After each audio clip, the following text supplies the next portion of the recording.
অনুরিচা যখন বেশ অনেকটা বছর পর আবারও দীপার সঙ্গে দেখা করতে এসেছিল, ঠিক তখনই যেন এখানে এসেও দীপাকে অপমান করার বিষয়টাকে কোনোভাবেই ভোলেনি অনুর্জা। তাই তো লোকে ভর্তি হোটেলের সামনেই যেন দীপাকে অপমান করে বসলো অনুর্জা। হ্যাঁ বন্ধুরা, অনুরাগের ছোঁয়া ধারাবাহিক নাটকের আগামী পর্বগুলোতে আমরা ঠিক এমনটাই দেখতে পারবো। আর আপনারা যদি আমাদের চ্যানেলে নতুন হয়ে থাকেন তাহলে চ্যানেলটিকে অবশ্যই একটি সাবস্ক্রাইব করে দিবেন।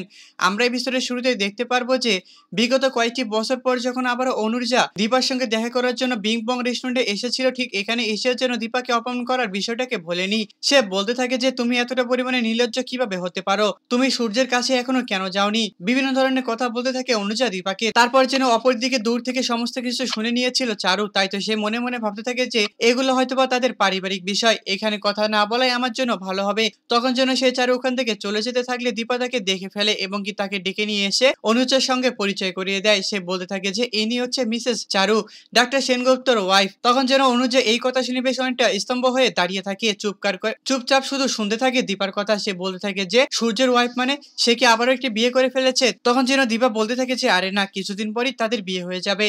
হ্যাঁ বন্ধুরা, অনুরাগের ছোঁয়া ধারাবাহিক নাটকের আগামী পর্বগুলোতে আমরা ঠিক এমনটাই দেখতে পারবো। আর আজকের এই এপিসোডটি আপনাদের কাছে কেমন লেগেছে তা অবশ্যই আমাদেরকে কমেন্ট করে জানাতে একদমই ভুলবেন না। ধন্যবাদ।